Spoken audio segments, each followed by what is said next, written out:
Chapter 23. Ma'am Mira, hayaan mo ng iba ang gumawa dyan. Napalingon ako kay Manang nang maramdaman kong hinawakan nito ang braso ko at akmang pipigilan ako para maghugas ng pinggan. Kaya ko naman po, Manang. Wag po kayong mag-alala. Tsaka wag niyo na po akong tawagin na ma'am. Hindi po ako sanay. Nakangiting sabi ko sa matanda. Pero kapag nakita ka ni Sir Zeus na naghuhugas ka ay baka mapag-alitan kaming lahat dito. Baka sabihin ay kasambahay pa rin ang turing namin sa'yo. Tuluyan ko nang hinarap si Manang at ngumiti sa kanya. Siya pa rin ang mayordoma dito sa mansyon ng Hacienda Cervantes. Para na rin po kayong tumayong magulang namin ni Heaven nang nakatira kami dito. Hindi po namin naramdaman na tinuring nyo kaming kasambahay. Sagot ko kay Manang. 2/10 hinimas na lang ako ni Manang sa buhok kaya napangiti ako sa kanya. Natutuwa talaga akong makita ka matapos ang 6 na taon, hiha. Sobrang ganda mo pa rin. At ang importante ay hindi ka na ang depressed na Mira na una kong nakilala. Pero sige na, kami na ang bahala dito sa kusina. May handaan kasi dito mamaya at kailangan na naming mag-prepare. Pwede ka naman na sa kwarto na magstay habang wala pa ang asawa mo at si Sir Zeus. Baka nag-uusap pa rin ang dalawa tungkol sa negosyo. Kumunot naman ang noo ko. Handaan. Ano po ba ang okasyon? Tanong ko. Anniversary kasi ni Sir Zeus at Ma'am Hera. Tuwing anniversary nila ay may handaan dito sa hacienda. Tumanggaw-tango na lang ako at sumunod sa sinabi ni Manang na wag nang gumalaw sa kusina. Nagpunta na lang ako kung saan ang kwarto namin ni Jared at nagpahinga. Narito kami ngayon ng dalawang bata at ni Jared sa hacienda ni Sir Zeus. Kagabi lang kami 3/10 nakarating matapos namin na magstay sa private suite nito. Matapos kasi ng tila mala honeymoon na pagstay roon ay nagpasya na lang si Jared na dito kami manuluyan muna. Mas safe raw kami dito hanggang hindi pa muling nahuhuli ang Kuya Henry nito. Nang makarating ako ng kwarto namin ni Jared ay nagpalipos muna ako ng oras sa pagbabasa ng magazine. Pero na-boring rin ako. Bigla kong namiss ang dalawang bata. Paano ko ba naman sila hindi mamimiss? Magkakasama nga kami sa private suite ni Sir Zeus pero parang halos lahat ng oras ko ay kinain ni Jared. Palagi niyang inuuto ang dalawang bata na maglaro na lang at may gagawin lang daw kami o mag-uusap. Yun pala ay gusto lang niyang malaskor. Hindi ko mabilang kung ilang beses kaming naglovang-lovang ni Jared dun sa suites. Parang pati sa biyahe ay gusto pa nga nito na makascore dahil nakitang tulog ang mga bata at ilang oras din ang nabiyahe namin papunta dito sa hacienda. Namili na rin kami ng mga damit namin dahil ang sabi ni Jared ay baka raw abutin kami ng ilang araw o linggo dito. Pati tuloy ang trabaho ko ay apektado. Pero sinabi naman ni Jared na siya na raw ang bahala sa school. Nagpaalam na rin ako Heaven na sa iba muna kami tutuloy ni Jared. Pati si Heaven ay tadtad din ng bodyguards ngayon. Pinadalhan siya ni Jared ng maraming tauhan para magbaentay sa kanya. Lahat ng importanteng tao sa buhay namin ni Jared ay pinababantayan na niya. Kasama ni Jared ngayon ang dalawang bata at si Sir Zeus. Sabi ko nga kanina kay Jared ay iwan na lang nila ang dalawa at baka makaistorbo pa sa pag-uusap nila. Pero ang sabi ng dalawang bata ay hindi naman daw sila magpapasaway sa daddy nila kaya pumayag na ako dahil nang ulit sila. Hindi ko rin alam kung saan nagpunta sina Jared. Kanina pang umaga, yun pero hindi na bumalik kaya hindi ko sila kasabay sa lunch. Pero naka-receive naman ako ng text kay Jared na nasa may bayan raw sila at babalik din naman. Isinama ni Sir Zeus ang buntis nitong asawa na si Hera dito sa hacienda iniwan niya lang ito dito sa hacienda para nga samahan si Jared sa bayan. Nagpapahinga na si Hera sa kwarto nito. Kanina ay nakasabay ko pa siya sa pagkain at nakakwentuhan ko pa. Sobrang ganda niya talaga, malabiti queen sa ganda. Grabe din ang age gap nila ni Sir Zeus. Mas malaki pa ng 2 taon sa amin ni Jared. Kung kami ni Jared ay 15 years ang agwat, sila ay 17 years old. Mas matanda pa nga ako kay Hera. Magaan kausap si Hera. Kahit sandali lang kami nagkausap ay nagkapalagayan kami ng loob. Nakwento ko pa ng pahapyaw ang love life ko. Kaya nakapag-kwento din siya ng experience niya. Akala ko malala na ang dinanas ko. Pero mas matindi pa pala siya. Nakwento rin ni Hera ang tungkol sa isang kaibigan nila Jared na si Nathaniel ang pangalan. Bata nga rin daw ang napangasawa. Nakakatawang araw na silang magkakaibigan ay bata ang mga nakatuluyan. Nakaidlip na lang ako sa kwarto at nang magising ako pinagmeryenda pa ako ni Manang. Halos wala naman akong magawa na kaya naisipan ko na magpunta sa rooftop kung saan ako madalas na nakatanaw sa kawalan nang dito pa ako naninirahan sa hasyenda. Nang makarating ako doon ay doon pa rin ako pumwesto sa madalas kong tinatayuan para tanawin ang buong hasyenda. Bigla ko tuloy na alala na naman na dati ay nasa sinapupunan ko palang si Carlo ay lagi kong hinihimas ang tiyan ko. Ngayon ay napalitan na talaga ng magandang alaala ang pait ng kahapon ko. Nawala ang pagmumuni-muni ko nang marinig ang ring ng cellphone ko. Nang kinuha ko sa bulsa at tiningnan ay napangiti na lang ako nang makita ang pangalan ni Jared Duen.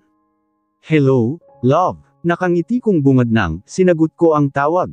I miss you already, baby ko. Kahit nilang oras pa lang tayong hindi nagkikita. Sambit ni Jared dahilan para kiliginan. Tumbong ko. Bakit, love, hindi pa ba kayo tapos ni Sir Zeus? Nami-miss na rin kita. Gusto na kitang 7/10 may akap. Napakagatlabi pa ako matapos kong magpabebe sa kanya. Well, tapos na kami, love. Pauwi na si Zeus dyan sa hasyenda. Pero nagpaiwan kami ng mga bata dito. I need to buy gift for the couple sa anniversary nila.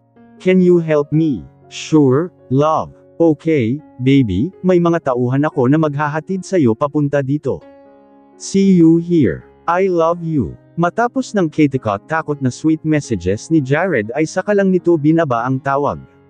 Mabilis akong bumalik sa kwarto para magbihis at makaalis na rin. Ang alam ko ay medyo malayo ang bayan kaya kailangan ko nang makaalis para hindi kami masyadong gabihin ni Jared kapag nakauwi dito. Suot ang simpleng black dress at sandals ay lumabas na ako ng kwarto. Manang, kailangan ko munang puntahan si Jared sa bayan po. Palam ko sa matanda na nakasalubong ko pa nang papalabas ako sa mansion. Ay ganun ba? Tumawag nga sa akin si Sir Zeus na pauwi na siya dito. Kaya pala nandyan sa labas ang ilang tauhan ni Sir Jared, o siya sige na, hiha, puntahan mo na para hindi kayo gabihin at makabalik dito agad. Pinuntahan ko na ang mga tauhan ni Jared. Good afternoon po, Ma'am Miracle. Pinapusando na po kayo ni Sir. Sakay na po. Magalang na sabi ng tauhan na pinagbuksan pa ako ng pinto. Sumakay na ako sa backseat habang ang tauhan ni Jared ay nasa tabi ng driver's seat. Pinatakbo na rin ng driver ang sasakyan. Tatlo kaming narito sa loob ng kotse at naging tahimik lang ang biyahe. Nagsuksok na lang ako ng AirPods sa tainga at nakinig ng music dahil hindi naman nagbubukas ng stereo ang driver. Halos mahigit 30 minutes na yata ang nakalipas nang biglang huminto ang sinasakyan namin. Bigla akong kinabahan dahil nakita ko pa na nag-try ang driver na buksan muli ang sasakyan pero ayaw gumana ng makina. May problema ba, kuya? Tanong ko sa driver. Ma'am, nasa on po tayo. Sagot nito. Bigla akong kinabahan nang makita kung saan parte kami nasa on. Tumano ako sa labas. Medyo mapuno at halos walang dumadaan na sasakyan. Malayo na rin ang tinakbo namin. Hindi naman ito ang lugar kung saan may dumadaan na jeep o taxi. Napatingin ako sa isang tauhan ni Jared mula sa rearview mirror na parang ang likot ng mata. Bigla ay bumaba ito ng sasakyan at kinuha ang cellphone at ilang sandali lang ay may tinatawagan. Mas kinabahan pa ako dahil may nakita akong baril na nakasukbit sa may pantalon nito. Bigla ko tuloy kinuha ang cellphone sa bag ko. Agad kong tinawagan si Jared pero mas nakadagdag pa yun sa kaba ko dahil nakapatay ang cellphone ni Jared. Hey kuya, matagal pa po ba? Tanong ko sa driver nang pumasok itong muli sa sasakyan. Pinahalata ko na ang pagkayamot sa boses ko. Paano ako hindi maiinis? Halos mag 30 minutes nang nakahinto ang sinasakyan namin. Nakatatlong labas na rin si Manong driver dito sa loob ng sasakyan. Kada labas niya ay binubuksan niya ang hood ng kotse at may kinakalkal dun at pagkatapos ay papasok dito para buksan ang makina pero bigo naman siya na mapaandar itong sasakyan. Ma'am Miracle, pasensya na. Malapit na pong maayos. Sambit naman ng driver na halatang natakot din sa ekspresyon ng mukha ko. Pinipilit kong kumalma. Wala naman nakasalanan ang driver at hindi naman siguro nitong gustong masiraan kami. Binaling ko na lang ang tingin sa cellphone ko. Muli akong nag-try na tawagan si Jared. Pero hanggang ngayon ay hindi makontakt ang cellphone nito. Hindi ko alam kung malinis o mag-aalala kay Jared. Kanina ay inutusan ko pa ang driver na tawagan si Sir Zeus pero hindi naman ito sumasagot kahit ilang tawag na ang ginawa. Kinuha ko na rin ang number ni Sir Zeus at ako na mismo ang tumawag pero kahit ako ay hindi sinasagot ng lalaki. Naiisip ko na busy na ito para sa anniversary nila ng asawa nitong si Hera. Sa sobrang stress ko ay iniisip ko rin na tawagan si Heaven pero ayoko na mag-alala pa ito kaya napigilan ko pa ang sarili ko. Isa pa, medyo nawala na ang kaba ko sa tauhan ni Jared. Kanina kasing huminto ang sasakyan ay nakaramdam ako ng takot dito.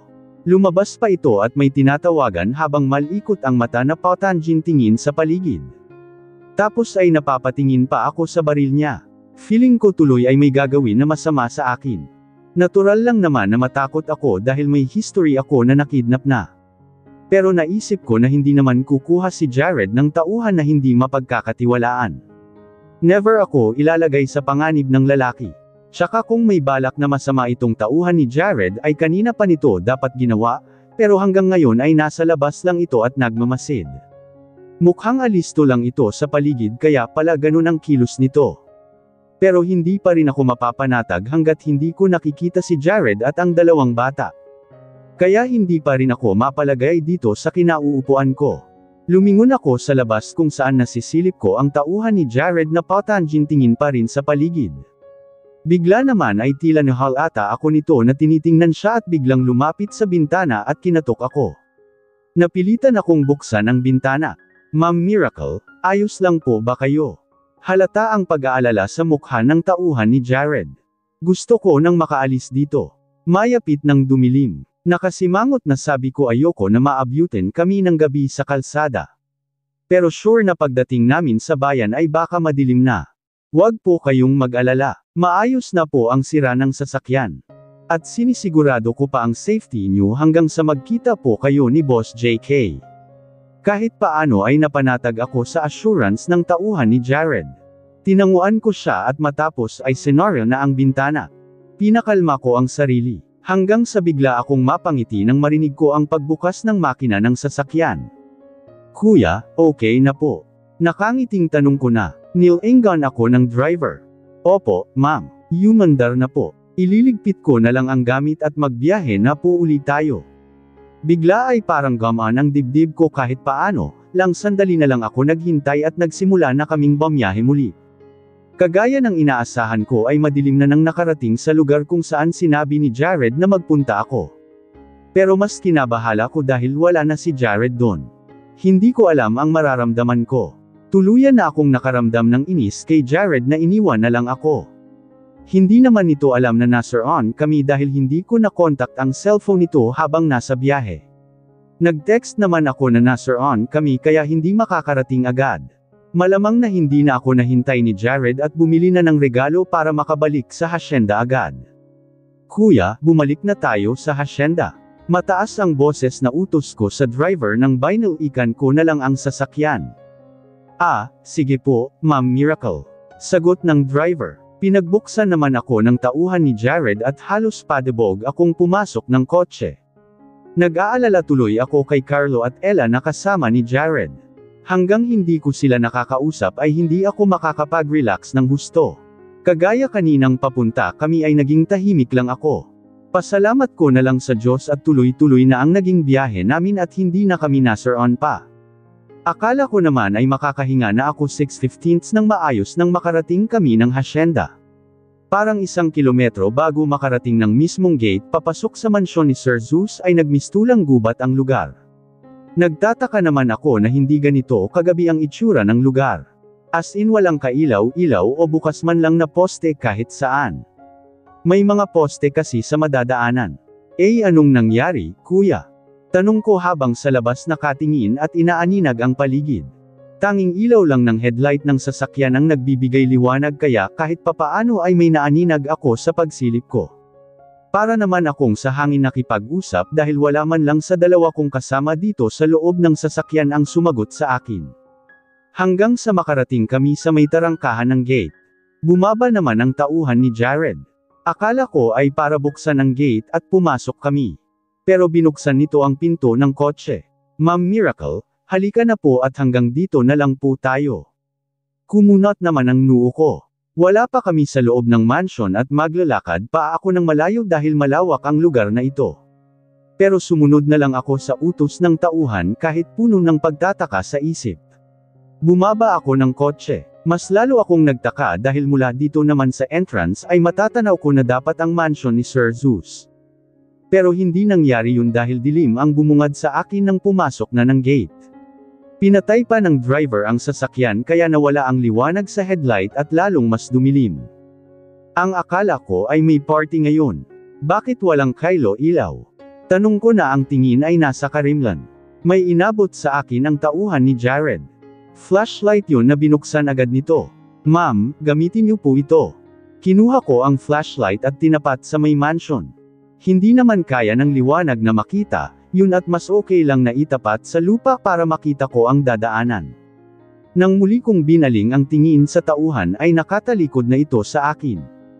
Ginawa ko na lang ang sinabi nito. Gamit ang flashlight ay tinapat ko sa lupa ang ilaw para magsimula na akong maglakad. Nagtataka talaga ako. May kaba sa dibdib ko dahil hindi ko pa rin nakikita si Jared at dalawang bata. Pero hindi na kasing kaba kagaya kanina dahil nasa hasyenda na naman ako. Pero nakakataka lang kung bakit ganito ang nadatnan ko. Napaawang na lang ang labi ko nang makita ko ang mga petals ng roses sa lupa. Pero nakalatag yun na parang red carpet para sundan ko. Parang bigla akong nagka-idea kung ano ang nangyayari. Pero mahirap mag-assume. Bigla ay may nagbukas na isang spotlight na nagmumula sa mansion. Nakatapat na sa dadaanan ko. Huminto muna ako para maaninag ang mansyon pero hindi ko pa rin makita ng maayos. Muli kong tinapat ang flashlight sa lupa at sinundan ang mga petals. Kakaiba sa pakiramdam ang bawat hakbang ko. Parang balahibo ko ay nakikiayon sa tibok ng puso ko kaya naninindig. Napahinto ako ng lakad nang makita ko ang salitang nakasulat sa lapag gamit pa rin ang petals. Will you? Bigla ay pati mata ko ay nagre-react na. Parang gusto nang kumawala ng luha ko pero napigilan ko pa. Napatingin na lang ako sa area. Kung nasaan ang front area ng mansion tila may naaaninag na ako. Bigla ay nadagdagan ang liwanag. Mas lamilinaw na tuloy ang paligid. May nakikita na akong mga tao. Nabitawan ko ang flashlight na takpan ko ang nakaawang kong bibig at tumulo ang pinipigilan kong luha. May nakita akong tao na nasa gitna habang ang marami naman na kumpulan sa gilid. Kahit malayo ay alam ko ang balto kung sino ang taong nasa gitna at tila hinihintay ako. It's Jared Carl Caballero, ang nag-iisang lalaki na minahal ko. Hindi ko tuloy alam kung ihahakbang ko pa ang paa ko. Pero tinuloy ko ang lakad ko habang patuloy sa pagluha. Napahinto na naman ako nang bigla kong makita ang sumunod na nakasulat sa lupa gamit ang petals. Marry me. Muli akong tumingin kay Jared na ngayon ay mas lamilinaw na sa akin dahil nadagdagan na naman ang ilaw pero mas nakafocus yun sa aming dalawa. Parang ayaw na lalong tumigil ng luha ko. Naglakad pa ako. Gusto ko nang lapitan si Jared at yakapin ng mahigpit. Ilang hakbang pa ay nakita ko muli ang nakasulat sa lupa. Baby ko, mas umagos pa ang luha sa mata ko. Hindi ko na kayang humakbang. Nag-uumapo sa emosyon ang puso ko. Sobrang saya ko. Hindi ko naman kasi expect na may proposal pa si Jared. Ang alam ko lang ay magpapakasal na lang kami ng diretsyo. Ganito pala ang pakiramdam na nag-effort ang isang lalaki sa'yo ng husto. Ramdam na ramdam ko ang pagmamahal niya sa akin. Pakulo niya lang pala ang mga nangyari kanina para ilayo muna ako dito sa mansion. Nakita ko ang paglakad ni Jared sa akin. Hanggang sa maglapit ang pagitan namin. Sapat na ang liwanag para makita ko kung gaano kagwapo ang lalaking nasa harap ko suot ang isang formal polo. Alam kong maraming mata ang nakatingin sa amin ngayon. Pati anak namin ay nakikita ang proposal ni Jared ngayon. Nag-uumapo sa kilig at saya ang puso ko. Jared, anong ibig sabihin nito? Tanong ko kahit alam ko naman na magpo-propose siya sa akin. Hindi ako sinagot ni Jared, bagkus ay may kinuha siya sa bulsa niya bago lumuhad. Luhod ng lalaking nagpo-propose. Jared, honest ko na nagawa ko pang panasan ang luha sa pisngi ko. Bigla ang pinakita sa akin ni Jared ang isang box at binuksan yun. Isang kumikinang na diamond ring ang halos sumilaw sa akin. Facing the future, hand in hand, after everything we've been through, feels like the most beautiful thing in the world. I love you so much. And I can't imagine my life without you. Will you marry me, Miracle Florence, and help me create beautiful memories as a complete family with our kids? Tanging hagulgol ang nagawa ko. Hindi dahil sa sama ng loob pero sa sobrang ligaya ko. Ilang sandali pa nakaluhod si Jared at nakatingin lang sa akin nang tumango ako. Why yes, Jared, I will marry you. Mahal na mahal kita. Bigla ay tumayo si Jared. Hindi mo alam kung gaano mo ako napasaya, baby ko. Sambit niya na pinunasan ang mga luha ko. Ayaw magbitiw ng mga tingin namin sa isa't isa. Kita ko kung gaano kasaya si Jared, lang sandali ay nakarinig ako ng palakpakan. Nabaling ang tingin ko sa mga audience namin. Madami sila pero hindi ko na mapagsino dahil nanlalabo pa ang mata ko dahil sa luha. She said yes. Sumigaw naman si Jared. Nang binaling ko ang tingin sa kanya ay sa mga tao siya nakatingin at halos mapupunit na ang bibig sa labis na saya. Ilang sandali ay tumingin siya muli sa akin. Pinunasan niya ang mga luha kung ayaw paawat. Baby ko, I promise na hindi ka magsisisi na pumayag pakasalan ako. From now on, puro tears of joy ang lalabas sa mata mo. Hinding-hindi ko pasasamain ang loob mo. Thank you for saying yes to me. Jared, kahit hindi mo naman gawin to ay magpapakasal at magpapakasal ako sa'yo. But you made it so special. I feel so loved. Because you are truly, deeply loved, my baby. I've loved you since you were 15. And I will love you until our hair turns gray. Pagkasabi ni Jared ay kinuha na nito ang isa kong kamay, sinuot niya ang singsing sa kamay ko. Napatingin ako sa singsing na nakasuot sa kamay ko bago binaling muli ang tingin kay Jared. Nagkatitigan muna kami ni Jared bago niya hinawakan ang baba ko at nilapit ang mukha niya. Kusa ko na lang na pinaikit ang mata hanggang sa naramdaman ko ang init ng labi niya. Nakarinig ako ng hiyawan sa paligid. Ilang sandali ay nakarinig ako ng putok sa kalangitan nang bumitiw ako ng halik kay Jared ay may fireworks na sa langit. Wow! Wala na sa imagination ko ang ganito, lang sandali pa ay narinig ko na ang hiyaw ng mga bata na sumasabay sa malakas na palakpakan at hiyawan sa paligid. Nakita ko na papalapit na tumatakbo si Carlo at Ella sa amin. Mommy, Daddy, congratulations! Agad ko silang niyakap at pinaghahalikan. Salamat, mga anak. We're complete family now. Bigla naman akong natigilan nang may isa pang papalapit sa amin. Nagulat naman ako nang napagsino yun. Celine. Napatingin ako kay Jared. Sobrang saya ng mata niya habang nakatitig sa panganay niyang papalapit sa amin. Congratulations, Daddy. Congratulations, Tita. Tila na nahihiya. Nakangiti ako sa bata. Can you say it again, Celine? Sambit ni Jared. Nang nilinggan ko siya ay nakita kong parang maluluhan na ang mata niya. Daddy. Sambit ni Celine. Bigla ay lumapit ng husto si Jared sa anak niya at bigla itong niyakap. I love you so much, Celine. I love you, panganay ko. Now, he's really crying habang yakap ang panganay niya. Good morning, baby ko. Ham. Naisagot ko habang nakapikit mula sa malambing na tawag ni Jared mula sa likuran ko. Kanina pa ako nakikiliti sa ginagawa niyang pagkiskas niya sa puwet ko. Pinaparamdam niya talaga na gusto na naman niya ng isang round. Kinagat-kagat niya pa ang leeg ko at dinilaan ang likod ng tainga ko. Pero hindi ako nagpapaharot sa kanya. Hindi ko na kaya ng isa pang round. Hindi naman kami pareho ng resistensya pagdating sa kama. Kahit 20 round yata sa isang gabi ay kakayanin niya, pero ako magang-magana. Ang sakit na ng katawan ko. Baby ko, isa pa, sige na. Paos na sabi ni Jared. Parang bata lang na nagmamakaawa sa nanay na mabilhan ng candy ang future husband ko. Yes, future husband. Ang sarap sa pakiramdam na fiancé, ko na talaga ang lalaking pinapangarap ko dati pa. Hanggang ngayon ay parang nasa cloud 9 pa rin ako dahil sa proposal ni Jared sa akin kagabi. Ang daming tao na naging saksi kung paano opisyal na hiningi ni Jared ang kamay ko para maging legal na asawa. Naroon din si Heaven at Jasper. Pati ang kaibigan ni Jared na si Nathaniel ay na-meet ko na rin. Kasama nito ang bata rin na asawa. Pati sina Kuya Ray at asawa nito ay na-witness din ang proposal kagabi. Tapos halos lahat ng tauhan sa hasyenda ay kumpleto. Kaya parang nagkaroon ng malaking salo-salo kagabi. Pero ang pinaka-importanteng nangyari kagabi para sa akin ay okay na sina Celine at Jared. Pati ako ay hindi makamove on sa iyak nang nakita ko kung paano umiyak si Jared habang yakap ang anak niya.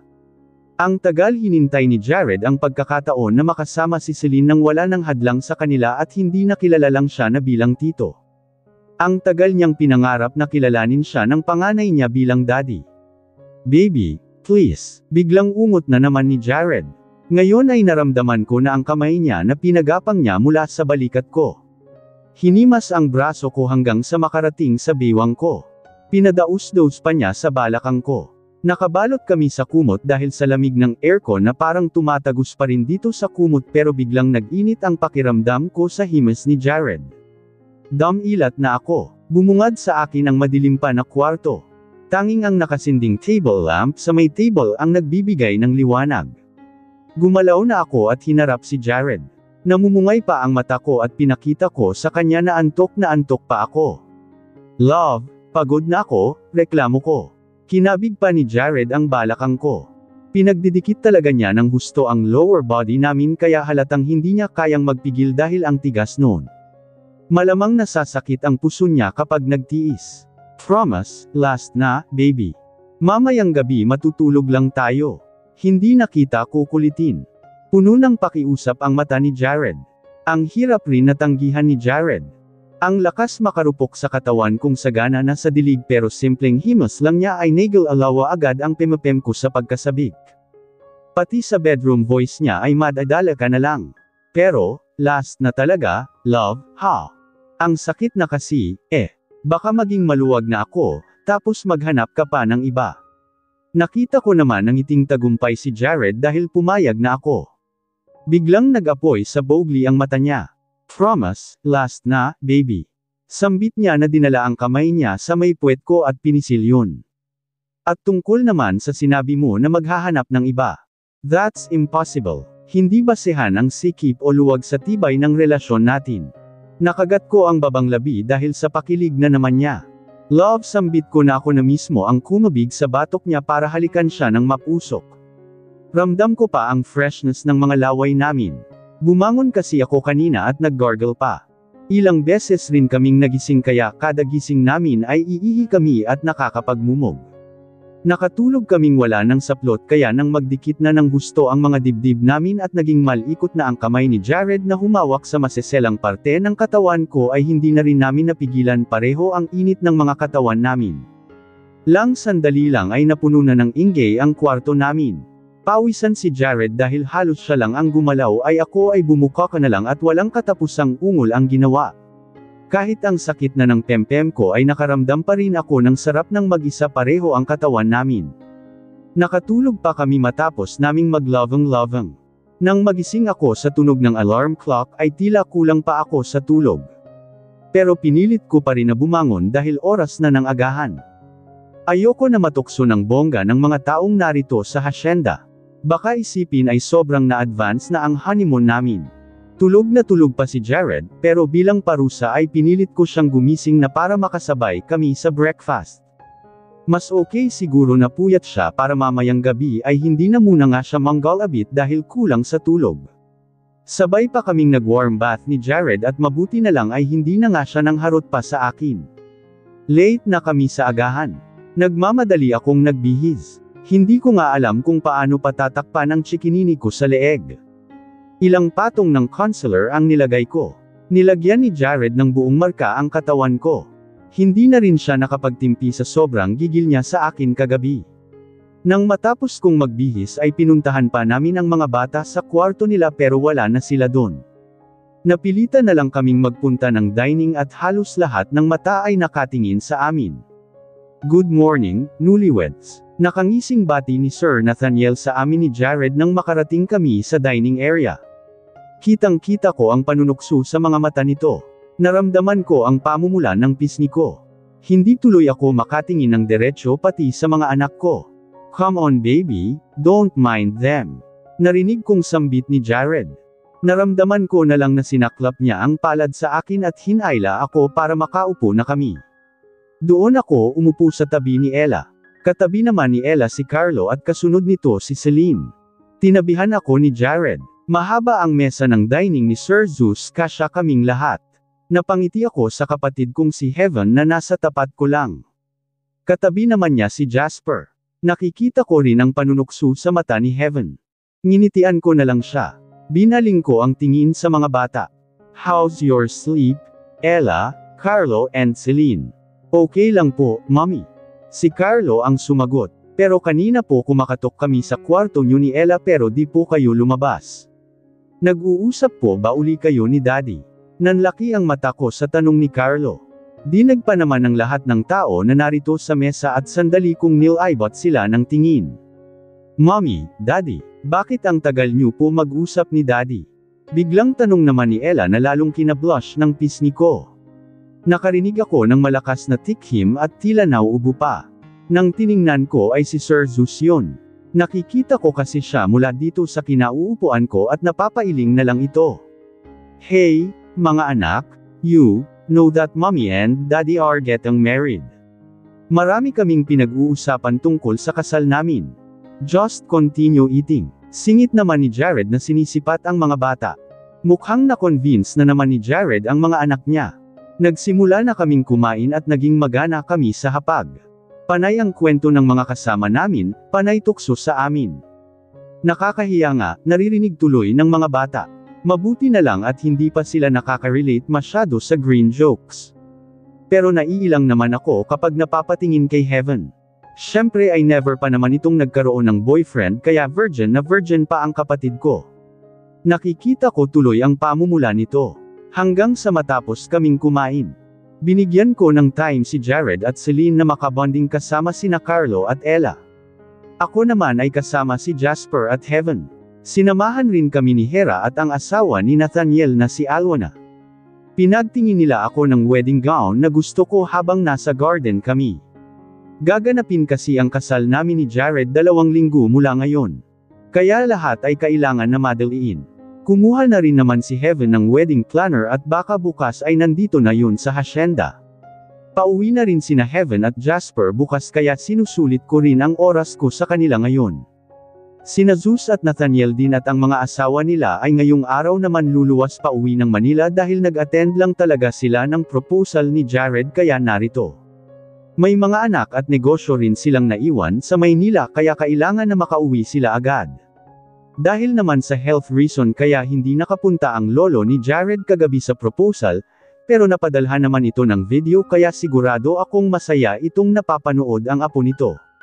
Pero sa araw ng kasal ay ibabiyahe dito ang matanda para ma-witness ang paglisang dibdib namin ni Jared. Si Celine din ay hanggang bukas ing mananatili dito sa hacienda dahil nag-aaral ito. Pero ang usapan ni Kuya Ray at Jared ay sa susunod na school year ay si Jared na ang in charge kay Celine at makakasama na namin siya sa isang bahay. Kami naman nila Jared ay dito muna sa hacienda magstay hanggang sa may kasal kami at dun lang kami babalik sa Maynila kapag tapos ng kasal. Kailangan na rin naman na bumalik ng bata sa schooling. Kapag tapos ng kasal namin ay magre-resign na ako sa pagiging teacher at magiging full-time wife muna. Planado na ang lahat sa amin at excited na rin akong umuwi ng Maynila bilang Mrs. Miracle Florence Caballero. Tita Mira, excited ka na po ba sa kasal niyo ni Daddy, bukas? Tanong ni Celine na nasa likuran ko habang sinusuklayan ang buhok ko. Halos 2 linggo na rin ang nakakaraan mula ng proposal ni Jared dito sa hacienda. Ngumiti ako. Oo naman. Tsaka kinakabahan rin. Mommy, ako din po kinakabahan. Singit naman ni Ella na nakatingin lang sa akin habang patuloy sa pagsuklay sa buhok ko si Celine. Don't be nervous, Ella, I'm sure magiging maganda ka na flower girl bukas. And I'm sure na pati ang baby boy ko na si Carlo ay gwapong-gwapong ring bearer bukas. Nakangiting sabi ko sa 2 bata habang nanunood lang sa ginagawa kong pagpapaganda sa harap ng salamin. Narito kami kung nasaan ang kwarto ni Celine. 4 kaming natutulog dito simula pa kahapon. Dahil mula pa rin kahapon ay hindi na kami nagkita ni Jared para sa kasal namin bukas. Para naman ma-excite din kami sa isa't isa. 5 sa nagdaang linggo ay halos namumutla na ako at parang mauubusan ng katas sa ginagawa namin ni Jared gabi-gabi. Masyadong naging active ang kama life namin. Kaya nga nag-decide kami na time out muna sa harutan. Lalo na kailangan na fresh ako sa kasal ko. Halos lahat ng mga importanteng tao sa buhay namin ay dadalo sa kasal namin bukas. Kahapon pa nakapunta dito sina Heaven at Jasper. Pati ang lolo ni Jared ay narito na rin sa hasyenda. Ang mga kaibigan din ni Jared at mga asawa nila at anak ay pupunta dito. Sa maikling panahon ay maayos ang naging paghahanda ng kasal namin ni Jared. Pati ang wedding gown ko ay na-deliver na rin. Puro overnight siguro ang mga sastre na nagtahi noon dahil mabilisan ang preparation. Pero nasunod naman ang gusto ko. Nang nakita ko ang gown ay parang gusto ko nang ang isukat. Pinigilan ko lang ang sarili ko dahil may pamahiin na hindi raw matutuloy ang kasal kapag sinukat at makita ng groom na nakasuot sa akin before the wedding. Dito rin naman gaganapin sa hasyenda ang reception kapag tapos ng kasal. Bantay sarado itong hasyenda at nagpakalap pa si Jared ng dagdag na tauhan para sa security ng lahat. Hindi pa rin kasi nahuhuli si Henry. Nang nakaraang linggo ay namataan raw ito na nagmamasid sa mansion ni Jared sa Maynila. Pero bigong mahuli ng mga pulis. Kinabahan rin ako para sa kaligtasan ni Heaven. Dahil baka nalaman ni Henry ang tungkol sa kasal namin ni Jared. Natatakot akong pati ang kapatid ko ay saktan nito. Mabuti na lang at safe naman si Heaven na nakabalik dito. Sana lang talaga ay mahuli na si Henry dahil ito na lang yata ang kontrabida sa amin ni Jared. Dahil kung ito talaga ang sumaksak sa akin 10 taon na ang nakakaraan ay kailangan nitong managot sa batas sa kasalan niya sa akin. Muntik na akong mamatay noon at pati si Celine na walang kalaban-laban ay binalak nitong patayin. Kids, let's go to sleep now. Pag-aya ko nang matapos kong maglagay ng moisturizer at kung ano-ano sa balat. Tapos na rin akong suklayan ni Celine, presko na kaming lahat. Sa lapad ng kama namin ay kasya kaming 4 na matulog. Pareho kami ni Celine na nasa magkabilang dulo habang nasa gitna naman ang 2 bata. Tuwang-tuwa talaga ako sa panganay ni Jared. Napakabait na bata. Tanggap niya rin ako bilang future mommy niya. Though, ramdam ko naman na medyo ilang pa siya sa akin. But I'm sure soon, mas magiging close kami. Nakikita ko rin kay Celine ang pagiging mabuting ate. Sweet siya kay Carlo at Ella. Hindi na namin sinabi pa sa kanya na hindi naman niya tunay na kapatid si Ella, na tanging si Carlo lang ang kapatid niya sa ama. Excited na rin akong ipaalam sa mga bata ang mabuting balita. Kahapon ay sumubok akong magpit. Delay na kasi ang menstruation ko. Positive ang resulta. Ako pa lang ang nakakaalam. Kahit ang inutusan ko na kasambahay para bumili ng pregnancy test kit ay sinabihan ko na wag ipagsasabi ang tungkol sa pinabili ko. Bukas sa reception ay gusto kong i-announce ang balita na buntis na naman ako. Sigurado na abot langit na naman ang magiging tuwa ng mahal kong si Jared at hindi na ako makapaghintay na makita siya bukas sa harap ng altar.